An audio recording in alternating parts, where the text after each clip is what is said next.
Inaanyayahan ko kayo para manood ng participatory video. Sa participatory video, sama-sama kaming gumawa ng isang istorya hanggang sa nabuo namin ang isang dokumentaryo tungkol sa kalikasan ng Anda. Sana panoorin nyo ito.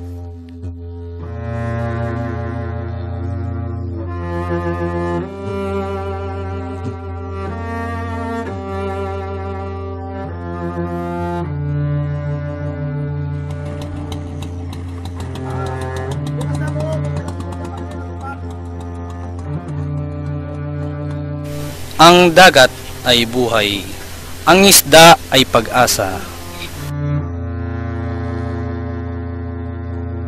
Sa bawat paglusong sa karagatan, habang nasa bangkang idinuduyan ng alon sa laot, kasabay ng papalubog na araw sa dapit hapon, naitatanong namin sa aming sarili, ganito na ba palagi ang buhay mangingisda? Walang katiyakang kita mula sa di matiyak na huli sa mga isda na kadalasang nababarat sa merkado dahil sa dikta ng komprador sa presyo ng aming produkto. Dagdag pa rito ang pagkamatay ng mga batuhan dahil sa mga iligal na pamamaraan ng pangingisda, pagdidinamita, paglalason, pornasan, basnig, at iligal na paghahakot ng mga buhangin at batong dagat.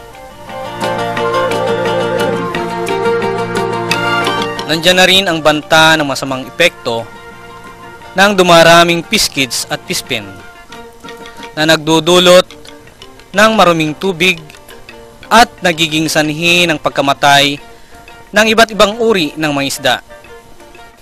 Kumukunti din ang nahuhuling yamang dagat dahil parami ng parami ang mga mangingisdang umaasa sa lumiliit na bilang ng mga isda at sumisikip na pangisdaan. Sa kasalukuyan, kulang ang pagkakaisa sa aming bayan. May kakulangan sa implementasyon ng mga batas kaugnay sa pangangasiwa at pangangalaga ng pangisdaan.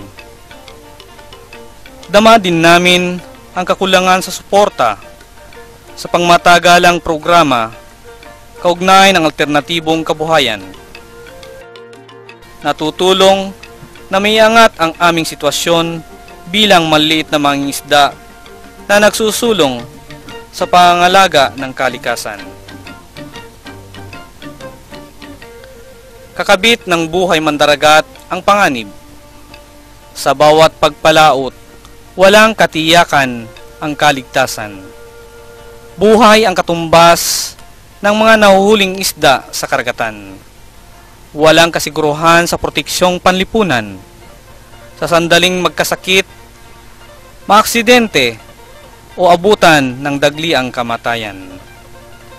Kung magkagayon, paano na ang kinabukasan ng aming mga pamilya? Nagsimula ang Anda CBCRM sa Anda noong 1997. Umpisa na kaming nangalap kung ano yung kalagayan ng Barangay Karot. Bukod doon, kami po ay nangalap ng mga datos at kalagayan ng aming barangay. Presenta namin ito sa barangay na pagkasunduan doon na kailangan magpatayo ng isang samahan dahil sa nakita nilang kalagayan ng karagatan ng Barangay Karot, konti na lang yung natitirang yaman dagat. Nagpursige ang mga tao na kailangan din tayong magtayo ng isang samahan na pagkasunduan na magtayo din ng isang fish sanctuary. Pinatayo rin namin ang tinatawag na Samahang Multisektoral ng Karot. At isa ako doon sa napili nila bilang tagapangulo. Nakita rin ng ibang barangay na maganda yung layuning iyon, kaya naging tuloy-tuloy ang pagpatayo ng samahan. Sa nakikita nila na may potensyal ang mga tinatawag nating primary stakeholders o sa sitwasyon ng ANDA, particular ay yung mga mangingisda, na sila yung maging pinakamagaling na tagapamahala ng kanilang resources, pinakamagaling na managers dahil sila yung pinakadirektang naapektuhan. Ibig sabihin, kung masira yung dagat, sila yung maghihirap. Kung umasenso yung dagat, sila yung pinakamakikinabang. Nagsimula sa dalawang barangay, sa Barangay Karot at dito sa aming Barangay Kabungan. Yun ay sinagawa ng mga estudyante, Universidad ng Pilipinas sa College of Community Development. Mga taga-ANDA ay nakadepende sa mga likas yaman ng karagatan. Mga lamang dagat ay talagang nawala na, hindi kagaya noon na napakalaki na yung pagbabago. Hindi lang sabi nila yung walang isang oras na pagpunta sa dagat ay ngayon ay katumbas na ng buong maghapon. Maalab sa kanila yung mga gawaing pagkilos, pagpunta sa mga bahay-bahay, para nga matugunan yung suliranin na nakita. Pinalawak yung pag-oorganisa hanggang umabot pa sa mga ilang barangay. Nung nakapag-organisa na ng mga iba't ibang samahan, nakita nila na kailangang magsama-sama ang mga organisasyon para ito'y mas mapag-ibayo yung kanilang ginagawang pagkilos tungkol sa pagtugon sa problema sa aming pangisdaan. 2004, napagpasyahan ng mga 7 barangay na kinapulooban ng ikatlong zona dito sa aming bayan na kailangang magsama-sama, parang pagbuklurin yung mga organisasyon na yon para ito ay mas mapalakas, para ang pagkilos ay hindi na lamang sa pang barangay kundi sa pang buong bayan. Ang kasama ka ay ang federasyon dito sa bayan ng ANDA. Nang mabuo ang federasyon, ang unang nagsama-sama ay ang Zone 3. Sila ay nakapaloob sa Ecotourism and Enhancement Habitat Zone. Nagkaroon ng expansion, pumayag ang mga ibang barangay upang lalong mapaigting ang pagkakaisa ng bayan ng ANDA. Kasama na sa federation ang mga Zone 1 and 2, magiging malakas ang puwersa ng federation kung mismong ang bayan ng ANDA ay nagkakaisa. Ang layunin nito ay pagkakaroon ng mga kasagutan sa mga ipinaglalaban ng mga mangingisda. Halos hawig yung mga isyo pero may mga kunting pagkakaiba. Sa Zone 2, sobrang marami ng fish-pin at sa Zone 1 naman, maraming mga maninibrong. Sa Zone 3, pagdidinamita at pagsusodium cyanide ng mga mangingisda. Ang illegal entry ng mga mangingisda ay isang hawig na issue sa bawat zona. Ang epekto nito sa mga mangingisda, kumukunti ang mga huli nila. Kung masigasig ang mga tao sa bayan ng ANDA sa pagpapaabot, madaragdagan ang kanilang mga huli sa pangingisda. Noong wala pa akong kaalam-alam dito sa tungkol sa laman dagat ng karagatan, wala akong pakialam sa mga kung ano man yung masisira, ano man yung nandyan, kundi ang nasa isip ko yung marami akong makuhuli. Ngayon, nung nagkaroon ng itong mga pagbuo ng mga samahan, parang nainganyo ako na naging miyembro. Lalo na yung samahan dito sa poblasyon. Maraming mga bagay akong nalaman, kagaya nitong mangrove, mga iba-ibang klase, kung paano ba siya at kung ano ba yung naibibigay nito sa komunidad. Nabuo rin itong kasama ka, yung federasyon, at maganda rin yung naiambag nito sa amin. At yung nga, naging isa akong aktibo na bantay dagat at sa kasalukuyan bilang isang pharmacy pa rin dito sa ANDA. Ay ko talaga. kasamang illegal talaga. Nagdinamita ako, pero nagbagong buhay din ako kasi kung hindi buhay ang mawala, maraming nasisira sa kalikasan. Kasi kung nag-iisa ka lang, wala kang kwan yung parang hindi malakas. Doon na namin inumpisan na talagang yung mga nag-illegal din, yun ang linalapitan namin at saka pinagsabihan na talagang hinto nila yung mga gawain na yun. 3 taon nakita na yung dumami din ng isda hanggang ngayon. Ang panawagan ko sa kanila yung ngayon hindi pa nagpag-isip-isip sa mga ganyang gawain. Kung maaari talaga magbago na sila kasi wala talagang papatunguhan itong dagat natin. Marami naman na dyan yung hanap buhay na sa dagat na hindi lang yung nag-illegal. Yung ang pakusap ko sa mga kasamahan ko nangingisda sa buong Pilipinas. Aking pakikimembro, maganda para sa akin dahil nakakikilahok ako sa mga gawaing panglipunan. Kami nagtanim ng bakawan, yan ang nakakuhanan namin ng award. Marami akong natutunan, meron pa akong dinaluhang pag-aaral dito sa BIFAR ng School on the Air. Nakakuha pa ako dyan ng award, plaque, na tungkol naman dyan sa pangangalaga sa karagatan. Sa sasyon naman, nakakuha kami ng award galing sa Region 1. Yung maraming naitulong sa akin itong asosasyon. Sa pagbabantay naman sa dagat, talagang kasama din ako dyan na nagbabantay sa mga taong naninira dyan. O na talagang nakita ko ang rampan na pag-illegal dito sa aming lugar.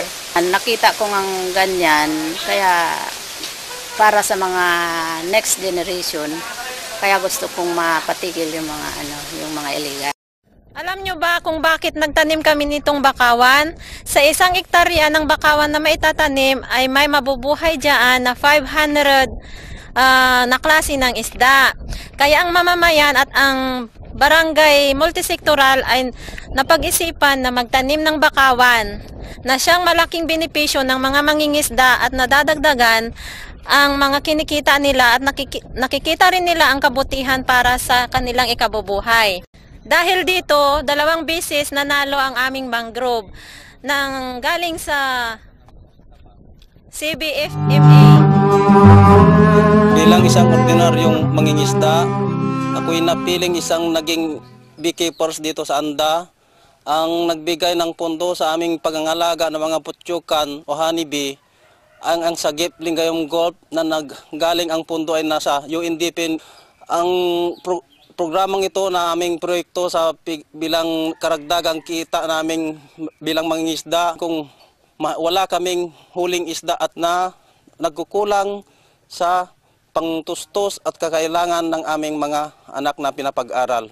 Ito'y pangkabuhayang kita naming maliliit na mangingisda dito sa bayan. Napakaganda kasi tuloy na monitoring yung mangrove.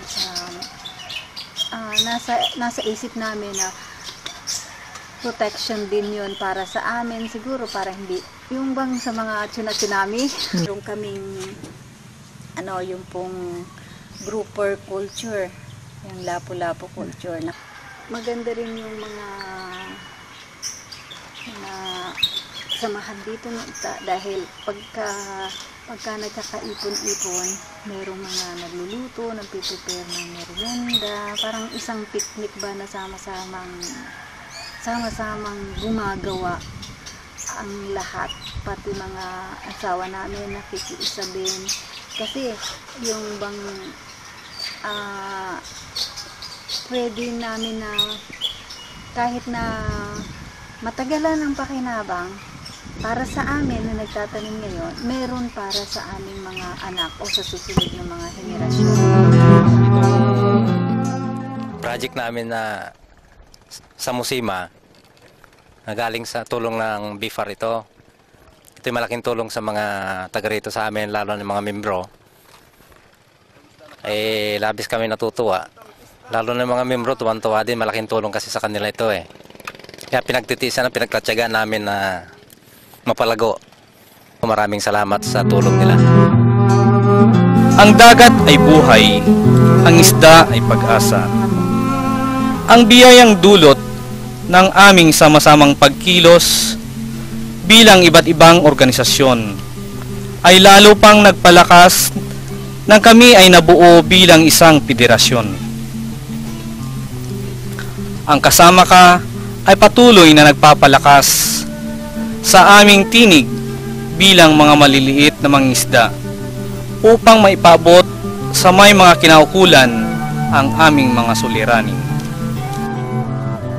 At sa pagbubukas ng bukang liwayway, kami ay sama-samang sasalubong sa hamon ng isang mapayapa, masagana at mapagkalingang bukas. Natutugon sa pangmatagalang pangalaga at pangasiwa sa yamang dagat at kalikasan ng Anda. Sapagkat ang pagtataguyod sa isang malinis, ligtas at mayamang karagatan ang siyang pinakamagandang pamana at katuruan na maisasalin natin sa ating mga kabataan.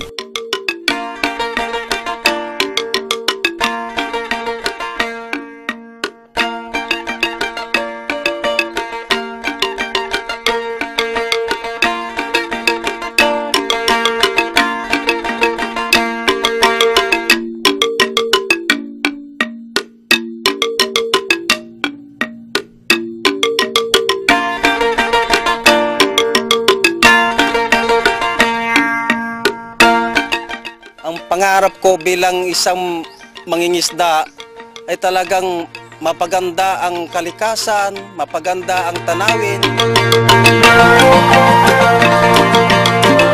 Sa mga katulad kong kababaihan, gusto kong panawagan sa kanila na gawin din nila ang aking ginagawa na pagsuporta sa karagatan.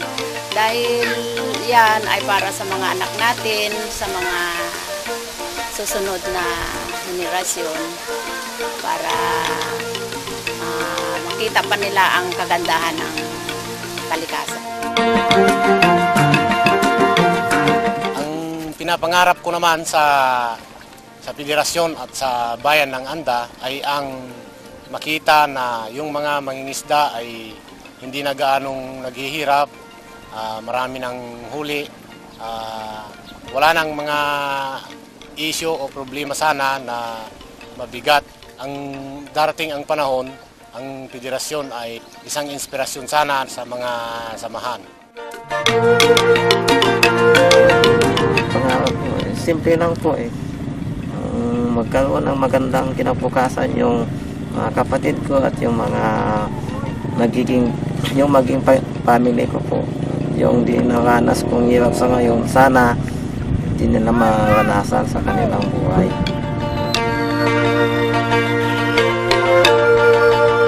Sana sa susunod na mga araw sa mga nangyayari ngayon, sana ganitong yung mga pagkilos na ginagawa ay magkaroon sana ng bunga yung mga pagkilos na ito.